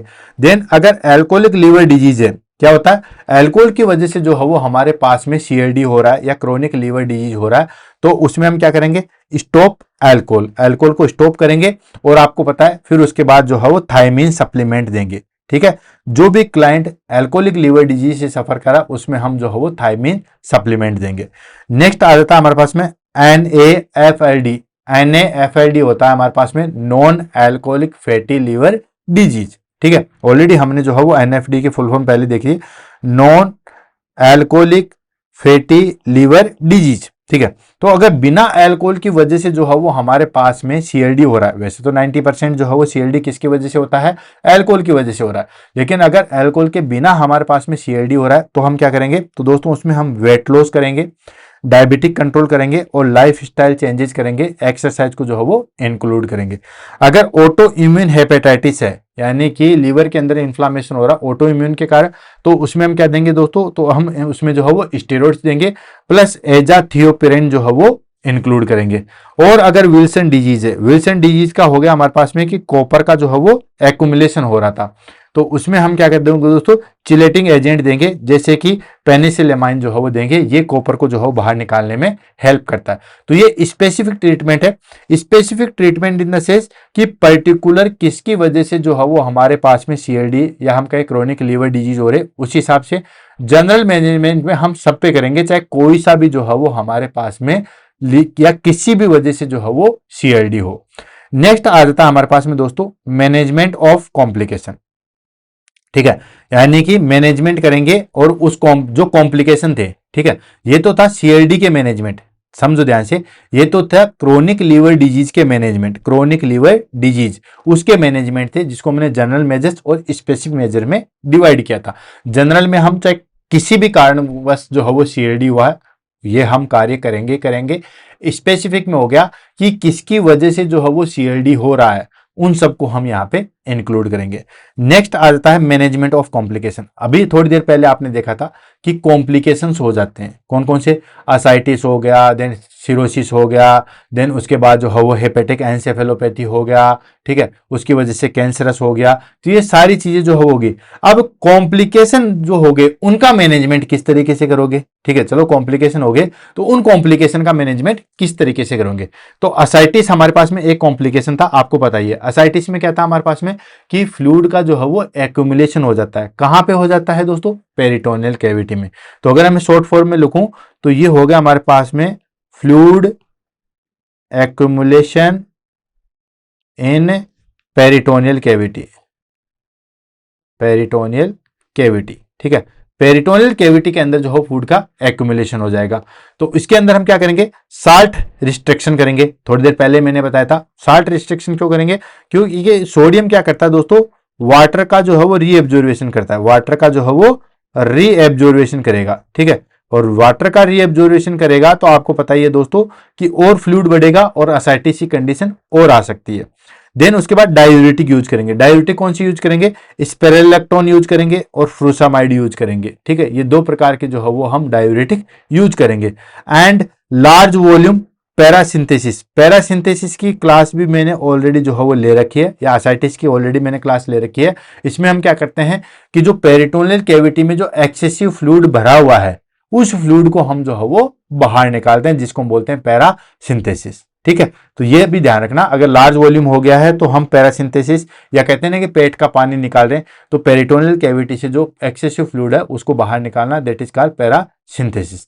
नेक्स्ट आता है हमारे पास में एल्बुमिन रिप्लेसमेंट। आपको भी पता है कि जब असाइटिस की कंडीशन आ जाती है या सीएलडी की कंडीशन आ जाती है तो एल्बुमिन जो है वो डिक्रीज हो जाता है। अब ये एल्बुमिन डिक्रीज हो गया, जिसकी वजह से क्या होगा दोस्तों, एडिमा हो जाएगा, ठीक है। तो हम एल्बुमिन बाहर से चलाते हैं, जिसको हम बोलते हैं एल्बुमिन रिप्लेसमेंट। आपने देखा होगा कि इंजेक्शन 20% एल्बुमिन के नाम से आता है, 20% एल्बुमिन के नाम से जो है वो इंजेक्शन आता है, जो कि क्या करता है हमारे पास में एल्बुमिन को बढ़ाता है, एडिमा को जो है वो रिड्यूस करता है। तो इस तरीके से हम जो है वो एडिमा को रिड्यूस कर सकते हैं। नेक्स्ट आ गया हमारे पास में हेपेटिक एंसेफेलोपैथी। हेपेटिक एंसेफेलोपैथी के बारे में भी मैंने आपको बता दिया है कि अगर हमारे पास में ब्लड के अंदर जो है वो अमोनिया बढ़ जाएगी, अमोनिया बढ़ जाएगी तो ब्लड ब्रेन बैरियर को क्रॉस कर जाएगी, ब्लड ब्रेन बैरियर को क्रॉस कर जाएगी तो जो हमारे पास में ब्रेन टिश्यू है वो जो है वो डैमेज होने लग जाएंगे, जिसको हम क्या कहते हैं दोस्तों, हेपेटिक एंसेफेलोपैथी। क्लाइंट जो है वो कोमा में या कंफ्यूजन में जो है वो जा सकता है। तो इसके लिए हम क्या करते हैं, तो इसके लिए हमारे पास में दोस्तों लैक्टोलोज करते हैं, डिक्रीज एमोनिया एब्जॉर्वेशन, यानी कि लैक्टोलोज जो है वो पिलाया जाता है। और आपको एक चीज मैं बताऊं दोस्तों, जो कि एग्जाम में काफी बार जो है पूछा गया है कि हेपेटिक एंसेफेलोपैथी है उसमें कौन सा नर्सिंग प्रोसीजर करते हैं, तो उसमें हमारे पास में एक वर्ड जो है वो दिया आएगा एनिमा। क्या वर्ड, क्या दिया जाएगा दोस्तों, एनिमा लिखा आएगा। बहुत सारे बच्चों का ध्यान ही नहीं जाएगा कि यार एनिमा क्यों देंगे, जबकि दोस्तों अगर कोई क्लाइंट हेपेटिक एंसेफेलोपैथी का है उसमें अगेन हर 4-4 घंटे से जो है वो एनिमा करके जो है वो बाउल वॉश किया जाता है। क्या किया जाता है दोस्तों, बाउल वॉश किया जाता है, ताकि किसी भी तरीके की जो है वो हमारे पास में वेस्ट प्रोडक्ट जो है वो एक्यूमुलेशन ना हो सके, ठीक है। नेक्स्ट आ जाता है हमारे पास में रिफाक्सिमिन, जो कि गट के बैक्टीरिया को जो है वो डिक्रीज करती है। And avoid sedative and constipation, constipation वाली ड्रग्स और सेडेटिव को जो है वो अवॉइड करना है हेपेटिक एंसेफेलोपैथी में। नेक्स्ट आ जाता है हमारे पास में वेरिशियल ब्लीडिंग। वेरिशियल ब्लीडिंग जो है वो मैंने आपको ऑलरेडी बता दिया है कि जिस तरीके से ये हमारे पास में जो है वो इसोफेगस है, तो इसोफेगस से जो है वो हमारे पास में ये जो ब्लड सप्लाई आ रही है ये कहां से आ रही है दोस्तों, ये आ रही है हमारे पास में लीवर से। तो अगर लीवर में प्रॉब्लम आएगी, ठीक है, तो लीवर में प्रॉब्लम आएगी तो ये जो है हमारे पास में यहां से जो है वो ब्लीडिंग चालू हो जाएगी, ठीक है, ब्लीडिंग चालू हो जाएगी, जिसको हम क्या कहते हैं दोस्तों, वेरिशियल ब्लीडिंग जो है वो कहा जाता है। और ये सीएलडी का जो है वो मेन कॉजेज है, या हम कहें सीएलडी या फिर पोर्टल हाइपरटेंशन, ठीक है, जिसमें ये देखने को मिलती है, पोर्टल हाइपरटेंशन, इसमें ये देखने को मिलेगी। तो इसमें हम क्या करते हैं दोस्तों, सबसे पहले एंडोस्कोपिक बैंड लाइगेशन करते हैं। एंडोस्कोपिक बैंड लाइगेशन में हम क्या करते हैं दोस्तों, कि जैसे यहां पे देख रहे हो, यहां पे बैंड बांध दिए, ठीक है, ये देखो ध्यान से दिख रहा है, ये छोटी छोटी जो ट्यूब थी, तो यहां पे जो है वो इन्होंने बैंड बांध दिए, यहां पे बैंड बांध दिया, यहां पे आप देख रहे हो बैंड बांध दिया। तो ये जो हमारे पास में ब्लीडिंग वाली जो भी चीजें थी वहां पे बैंड बांध दिया, इससे जो है वो हम बैंड बांध देते हैं, जिसको बोलते हैं एंडोस्कोपिक बैंड लाइगेशन। जिससे क्या होगा, ब्लीडिंग आगे नहीं हो पाएगी, क्योंकि ये रप्चर नहीं होगी, रप्चर नहीं होगी तो ब्लीडिंग नहीं होगी। ठीक है, नेक्स्ट हम क्या करते हैं, नॉन सेलेक्टिव बीटा ब्लॉकर जो हो देते हैं, जैसे प्रोपेनोलोल, ठीक है, वो दिया था। एंड अगर ब्लड ज्यादा लॉस हो गया है, हीमोग्लोबिन डिक्रीज हो गया है, तो ब्लड ट्रांसफ्यूजन करेंगे अगर हमें जरूरत पड़ी तो। इस तरीके से हम वेरिशियल ब्लीडिंग का जो है वो कंट्रोल कर सकते हैं। नेक्स्ट आ गया हमारे पास में, that is called spontaneous bacterial peritonitis. ठीक है, ये सारे कॉम्प्लिकेशन के हम मैनेजमेंट पढ़ रहे हैं कि भाई चलो सीएलडी हो गया, फिर कॉम्प्लिकेशन हो गया, तो कॉम्प्लिकेशन को हम कैसे मैनेज कर सकते हैं, वो सारी चीजें। नेक्स्ट आ गया स्पॉन्टेनियस का मतलब होता है स्वतः, बैक्टीरियल पेरिटोनाइटिस का मतलब हो गया कि बैक्टीरिया की वजह से इंफ्लामेशन हो गया, किसमें, पेरिटोनियल कैविटी में, ठीक है, जिसको हम बोलते हैं एसबीपी। इसमें हम क्या करेंगे दोस्तों, अब कोई भी इंफ्लामेशन हो गया तो हम क्या करते हैं दोस्तों, आईवी एंटीबायोटिक देंगे। और इसमें कौन सी एंटीबायोटिक दोस्तों, सिफोटेक्सिम काफी ज्यादा जो है वो इफेक्टिव है। देन उसके बाद प्रोफाइलेटिक एंटीबायोटिक्स देंगे फॉर हाई रिस्क पेशेंट। ठीक है, अगर पेशेंट में बहुत ज्यादा कॉम्प्लिकेशन देखने को मिल रही है या हाई रिस्क कंडीशन में है, तो उसमें हम प्रोफाइलेटिक एंटीबायोटिक जो है वो दी जाती है। क्लियर। नेक्स्ट आ गया हमारे पास में कोगुलोपैथी। आपको पता है कि हमारे पास में जब सीएलडी होता है तो सीएलडी का एक कॉम्प्लिकेशन होता है कोगुलोपैथी। और कोगुलोपैथी में क्या होता है दोस्तों, पीटी और आईएनआर, इंटरनेशनल नॉर्मलाइजेशन रेशियो और प्रोथ्रोम्बिन टाइमिंग, ये दोनों जो है वो डिक्रीज होते हैं। ये दोनों डिक्रीज हो जाएंगे तो ब्लीडिंग कंडीशन जो है वो बढ़ जाएगी, ब्लीडिंग जो है वो इंक्रीज हो जाएगी, जिसको हम क्या कहते हैं दोस्तों, कोगुलोपैथी। तो इसको कैसे मैनेज करोगे, इसको मैनेज करने के लिए हम देते हैं दोस्तों विटामिन के इंजेक्शन लगाते हैं। ठीक है, क्या करते हैं, विटामिन के इंजेक्शन लगाएंगे। और फ्रेश फ्रोजन प्लाज्मा, एफएफपी, क्या है दोस्तों, एफएफपी, फ्रेश फ्रोजन प्लाज्मा जो है वो लगाएंगे ब्लीडिंग को कंट्रोल करने के लिए। आपको पता है जब बॉडीज में या कहीं पे भी ब्लीडिंग बहुत ज्यादा होती है तो उसमें हम एफएफपी चढ़ाते हैं, फ्रेश फ्रोजन प्लाज्मा जो है वो चढ़ाते हैं। तो इस तरीके से जो है वो हमारे पास में इनको मैनेज कर सकते हैं। नेक्स्ट लास्ट ट्रीटमेंट आ गया हमारे पास में लीवर ट्रांसप्लांटेशन। लीवर ट्रांसप्लांटेशन का आपको पता ही है कि ये एंड स्टेज में किया जाता है, only curative option for end stage liver disease. जब हमने पूरा मेडिकल मैनेजमेंट करके देख लिया, सब कुछ करके देख लिया, फिर भी लीवर सही कंडीशन में नहीं आ रहा है, तो फिर हम लीवर ट्रांसप्लांटेशन करेंगे। एक डोनर होता है और दूसरा रिसीवर होता है। डोनर जो है वो अपना लीवर जो है वो देता है रिसीवर को, देन उसके बाद जो है वो लीवर ट्रांसप्लांटेशन होता है। इंडिकेशन की बात करें कि किस कंडीशन में हो सकता है, तो दोस्तों डीकंपनसेटेड सिरोसिस। डीकंपनसेटेड सिरोसिस का मतलब होता है कि अब जो है वो वापस से ठीक नहीं हो सकता। एंड हिपेटोसेलुलर कार्सिनोमा, यानी कि जो है वो हमारे पास में लीवर जो है वो अब कैंसर की गिरफ्त में आ चुका है, उस कंडीशन को हम क्या कहते हैं दोस्तों, हिपेटोसेलुलर कार्सिनोमा। उसमें हम जो है वो सिर्फ और सिर्फ हमारे पास में एक ही ऑप्शन बचता है, that is called liver transplantation. Next आ जाता है nursing management of CLD. CLD का जो है वो नर्सिंग मैनेजमेंट किस तरीके से करेंगे, सबसे पहले हम असेसमेंट करेंगे। असेसमेंट में आपको पता ही है, सबसे पहले मॉनिटर वेट को चेक करते हैं, वेट चेक करते हैं, एंड एब्डोमिनल गर्थ जो है वो चेक करेंगे। वेट चेक करेंगे कि कितना फ्लूइड या एडिमा जो है वो हो चुका है। ठीक है, क्योंकि शुरुआती स्टेज में हम एडिमा दिखाई नहीं देगा, जब एडिमा तो पूरा हो जाता है तब हमें दिखाई देता है। लेकिन अर्ली स्टेज में अगर हमें एडिमा को फाइंड आउट करना है तो हम वेट चेक करते हैं। क्यों, क्योंकि बॉडी के अंदर कहीं पे भी फ्लूइड का एक्यूमुलेशन हुआ है तो वो फिर वेट में हमें दिखाई दे जाएगा। तो मॉनिटर वेट करते हैं एंड एब्डोमिनल गर्थ जो है वो चेक करते हैं, ताकि असाइटिस तो नहीं है। Next observe for jaundice. Jaundice के लिए जो हम ऑब्जर्व करते हैं, किसी भी तरीके का कोई कंफ्यूजन तो नहीं है, कहीं कोई ब्लीडिंग तो नहीं है, ये सारी चीजें हम ऑब्जर्व करेंगे, असेसमेंट करेंगे। And monitor intake output chart. ठीक है, लेब्स वैल्यू, जिसमें हम LFT, liver function test, and electrolyte को जो है वो हम चेक करेंगे। ये असेसमेंट करेंगे हम किसी भी सीएलडी के पेशेंट का। ठीक है, देन उसके बाद आता है हमारे पास में इंटरवेंशन, कि अब हम क्या करेंगे। ठीक है, ये तो हमने चेक कर लिया। देन हम सीएलडी में क्या क्या इंटरवेंशन करेंगे, तो सबसे पहले आता है दोस्तों maintain skin integrity. Maintain skin integrity क्यों? क्योंकि दोस्तों वहां पे ईचिंग है, फ्रेजिल स्किन है, जो भी वेस्ट प्रोडक्ट एक्यूमुलेशन हो चुका है हमारी बॉडी में, जिसकी वजह से पूरी बॉडी में जो है वो ईचिंग हो जाती है, जिसको प्रोराइटिस कहते हैं। ठीक है, and monitor mental status for encephalopathy. Encephalopathy जब मैंने अभी थोड़ी देर पहले बताया था, तो उसमें बताया था कि अमोनिया ये सब चीजें होती है, जिसकी वजह से क्लाइंट जो है वो बहुत कंफ्यूजन में रहता है। ठीक है, क्लाइंट कोमा में भी जा सकता है। ठीक है, तो इसके लिए क्या होता है कि क्लाइंट कोमा में न जाए, उसके लिए हम क्या करते हैं दोस्तों, कंटिन्यूस मेंटल स्टेटस एग्जामिनेशन जो है वो करते हैं, या मेंटल स्टेटस जो है वो चेक करते रहते हैं। नेक्स्ट आ गया educate about low sodium diet and avoid alcohol. Client को जो है वो एजुकेट करेंगे कि सोडियम का सेवन आप कम करो। क्यों? क्योंकि अगर सोडियम का सेवन आप कम करोगे तो हमारे पास में जो है वो फ्लूइड का भी जो है वो एक्यूमुलेशन कम होगा और असाइटिस वाली कंडीशन कम होगी। और उसको साथ के साथ ये भी बताएंगे कि अल्कोहल को जो है वो आप अवॉइड कीजिए। अल्कोहल को अवॉइड करेंगे तो फिर हमारे पास में जो है वो सीएलडी अच्छे तरीके से रिकवर होगा। Next administer लैक्टोलोज diuretic and supplement. Of course लैक्टोलोज किस लिए दिया जाता है? ताकि जो भी हमारे पास में अमोनिया है उसका एब्जॉर्बेशन ना हो, अमोनिया बॉडी से बाहर निकल सके। डायूरेटिक क्यों दोस्तों? कि जो फ्लूइड एक्यूमुलेशन हो चुका है, जो एडिमा हो चुका है, उसको हम डायूरेटिक के द्वारा जो है वो कंट्रोल कर सकते हैं। सप्लीमेंट जैसे कि प्रोटीन वगैरह जो है वो हम सप्लीमेंट देते हैं। नेक्स्ट आ जाता है हमारे पास में प्रिवेंट इन्फेक्शन। ठीक है, तो एसेप्टिक टेक्निक जो है वो यूज में लेंगे ताकि किसी भी तरीके का कोई इन्फेक्शन ना हो। And emotional support and counselling. Client को जो है वो इमोशनल सपोर्ट और काउंसलिंग जो है वो प्रॉपर करेंगे। तो ये इंटरवेंशन जो है वो हम करेंगे। नेक्स्ट आ जाता है हमारे पास में prevention of chronic liver disease.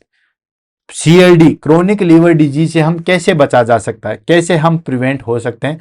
तो दोस्तों आपको बताइए कि सीएलडी कैसे फैलता है, किस तरीके से होता है, तो वो सारी चीजें अवॉइड कर दो बस। तो सबसे पहले हम क्या करते हैं दोस्तों, बेसिकली आपको बताया कि सीएलडी जो है वो हेपेटाइटिस बी और सी के इन्फेक्शन की वजह से होता है। तो उसके लिए हम वैक्सीनेशन करवाएंगे। हेपेटाइटिस का जो है वैक्सीनेशन आ चुका है। हेपेटाइटिस ए का वैक्सीनेशन जो है वो डेवलप कंट्री में हो चुका है, अभी हमारे इंडिया में जो है वो नहीं है। जो डेवलप्ड कंट्री है उनमें ये है। ठीक है, तो वैक्सीनेशन में हम हेपेटाइटिस बी का जो है वो वैक्सीन लगाते हैं। आजकल तो उसको इम्यूनाइजेशन शेड्यूल में भी जो है वो इंक्लूड कर दिया गया है, गवर्नमेंट सेटअप में नहीं, प्राइवेट सेटअप में। Avoid alcohol and drug abuse. Alcohol और ड्रग एब्यूज को जो है वो अवॉइड करेंगे। सेफ सेक्स प्रैक्टिस रखेंगे ताकि हेपेटाइटिस बी और सी जो है वो हमारे पास में जो है वो ट्रांसफर ना हो। देन उसके बाद screening and treatment of viral hepatitis. Viral hepatitis की स्क्रीनिंग और ट्रीटमेंट करेंगे। और नेक्स्ट आ गया वेट कंट्रोल करेंगे। ठीक है, डेली हेल्थ डाइट लेंगे एंड एक्सरसाइज जो है वो इंक्लूड करेंगे। और लास्ट आ गया avoid self medication specially with hepatotoxic drugs. ठीक है, सेल्फ मेडिकेशन कैसे जो है वो, मतलब सेल्फ मेडिकेशन जैसे हमने थोड़ी देर पहले बताया था कि घर पे बैठे बैठे हम पैरासीटामोल ले लेते हैं। ठीक है, तो वो होती है हमारे पास में सेल्फ मेडिकेशन, यानी कि खुद से। डॉक्टर जो दे रहा है वो सेल्फ मेडिकेशन नहीं है। आप कहोगे कि सर वो भी तो हम खुद से ही ले रहे हैं, खुद से ले रहे हो, लेकिन एक होता है जो हम काउंटर से जाके ले लेते हैं। ठीक है, कुछ भी हुआ, सिर दर्द हुआ पैरासीटामोल, बॉडी दर्द हुआ पैरासीटामोल, फीवर चढ़ा पैरासीटामोल। तो अवॉइड सेल्फ मेडिकेशन, जो सेल्फ मेडिकेशन है उसको अवॉइड करना, स्पेशली हिपेटोटॉक्सिक ड्रग्स। ठीक है, जो हिपेटोटॉक्सिक ड्रग है उनको तो बिल्कुल भी नहीं लेना है। क्लियर है? ये हो गया हमारे पास में दोस्तों प्रिवेंशन, कैसे हम बचा जा सकता है। अब आ जाता है हमारे पास में निमोनिक्स फॉर लीवर डैमेज, यानी कि जो हमारे पास में कॉम्प्लिकेशन थे सीएलडी के, उसके निमोनिक्स को हमने लिया है लीवर डैमेज के नाम से जानते हैं। ठीक है, हर क्लास के अंदर जो हम कोई ना कोई चीज का, चाहे तो साइन एंड सिम्टम से रिलेटेड हो, चाहे मैनेजमेंट से रिलेटेड हो, चाहे कॉम्प्लिकेशन से रिलेटेड हो, चाहे टाइप से रिलेटेड हो, हम एक निमोनिक्स जो है वो जरूर लेके आते हैं। आज का हमारे पास में जितने भी सीएलडी क्रोनिक लीवर डिजीज की वजह से जो कॉम्प्लिकेशन हो रहे थे, ठीक है, उन कॉम्प्लिकेशन को जो है वो हम यहाँ पे लीवर डैमेज के नाम से जो है वो जानते हैं। लीवर डैमेज के नाम से आ गया हमारे पास में L4 आ गया लीवर कैंसर, जिसको हेपेटोसेलुलर कैंसर के नाम से जानते हैं। नेक्स्ट आ गया हमारे पास में आई से आ गया हमारे पास में दोस्तों इन्फेक्शन। नेक्स्ट आ गया वी से आ गया वेरिसियल ब्लीडिंग, जो इसोफेगस के अंदर होती है। ई स्टैंड हो गया हमारे पास में एंसेफेलोपैथी। आर आर हो गया हमारे पास में रीनल डिसफंक्शन, जिसको हम बोलते हैं हेपेटो रीनल सिंड्रोम के नाम से भी जो है वो जाना जाता है। Next D for deficiency. Deficiency किसकी दोस्तों? विटामिन और एल्बुमिन की जो है वो डेफिशिएंसी हो जाती है। ए हो जाता है असाइटिस, ठीक है, आपको पता ही है कि पेरिटोनियल कैविटी में जो है वो हमारे पास में फ्लूइड जो है वो भर जाता है। एम फॉर माल न्यूट्रिशन, अगर हमारे पास में लीवर क्रोनिक लीवर डिजीज है, मेटाबॉलिज्म सही तरीके से नहीं हो रहा, क्लाइंट जो है माल न्यूट्रिशन में चला जाएगा, वीकनेस होगी। ए फॉर एनीमिया, ठीक है, एनीमिया हो जाएगा क्योंकि आरबीसी का सही तरीके से प्रोडक्शन जो है वो नहीं होता, अर्ली स्टेज में तो एटलीस्ट आरबीसी का प्रोडक्शन करता ही करता है। And G for GI bleeding, gastro intestinal bleeding हो सकती है। And E stand for oedema. तो ये सारे के सारे कॉम्प्लिकेशन जो है वो हमारे पास में सीएलडी की वजह से हो सकते हैं, और इन कॉम्प्लिकेशन को हमने जो है वो निमोनिक्स का नाम दिया है लीवर डैमेज, ठीक है, लीवर डैमेज से आप इसको याद रख सकते हो। क्लियर है? तो इसी के साथ हमारे पास में जो है वो क्लास खत्म होती है। अब हम कुछ इंपॉर्टेंट जो है या समरी टेबल हम ले लेते हैं, देन इस टॉपिक को जो है वो फिनिश करते हैं।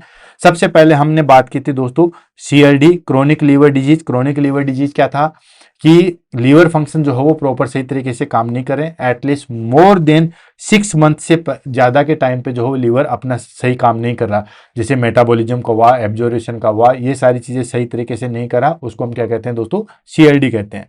मोस्ट कॉमन कोजेज की अगर हम बात करें तो मोस्ट कॉमन कोजेज जो है वो हमारे पास में अल्कोहल आता है और हेपेटाइटिस बी एंड सी आता है। गोल्ड स्टैंडर्ड टेस्ट की बात करें तो उस टाइम पे मैंने आपको बताया था लीवर बायोप्सी। ये लाइनें मैं समरी टेबल में इसलिए लाता हूं कि पूरी टेबल ही जो है वो हमारे पास में इंपॉर्टेंट है, और शायद ही कोई ऐसा एग्जाम हो जिससे इस टेबल से बाहर क्वेश्चन पूछा जा सके। और कोई चीज याद करो ना करो, ये तो आपको कंटेस्ट होनी ही होनी चाहिए, ठीक है। तो गोल्ड स्टैंडर्ड टेस्ट की बात करें तो वो होता है लीवर बायोप्सी। डेफिनेटिव ट्रीटमेंट की हम बात करें मतलब कंप्लीटली, तो वो चीज हो गई हमारे पास में लीवर ट्रांसप्लांटेशन, वही फाइनल जो है वो डेफिनेटिव ट्रीटमेंट है। First sign of liver cirrhosis, या हम कहें first sign of CLD. CLD का फर्स्ट साइन क्या है? ऑफ कोर्स फर्स्ट साइन है हमारे पास में फटीग, क्योंकि मेटाबॉलिज्म नहीं हो रहा, एनोरेक्सिया एंड वेट लॉस, ये तीनों जो है वो हमारे पास में फर्स्ट साइन आते हैं किसके? सीएलडी के। और लास्ट आता है कॉमन कॉम्प्लिकेशन, क्या हो सकती है दोस्तों? असाइटिस हो सकता है, एंसिफिलोपैथी हो सकता है, और जीआई ब्लीडिंग हो सकता है, जिसको हम इसोफेजियल वर्सेज के नाम से भी जो है वो जाना जाता है। तो क्लियर है? सारी चीज को जो है मैंने अच्छी तरीके से क्लियर भी किया है, और साथ के साथ जो है वो मैंने आपको यहाँ पे जो है वो की पॉइंट के रूप में भी जो है वो बताया है। बेशक आज की क्लास जो है वो हमारे पास में लंबी हो गई है, लेकिन दोस्तों क्लास चाहे छोटी हो या बड़ी हो, मेन चीज होती है कि जो हमने पढ़ा वो आपको कितना समझ में आया। तो आज की क्लास जो हमने ली है वो आपको कितनी अच्छी लगी, कितना आपको समझ में आया, उसके बारे में 2 शब्द जरूर कहिएगा दोस्तों, कमेंट करके जरूर बताइएगा, ताकि और अच्छे तरीके से क्लास हम कंटिन्यू कर सकें। इसी के साथ आज की क्लास से अलविदा लेते हैं, मिलते हैं कल सुबह 7 बजे अर्ली मॉर्निंग। तब तक के लिए दोस्तों all the best, have a nice day, खम्मा गनी।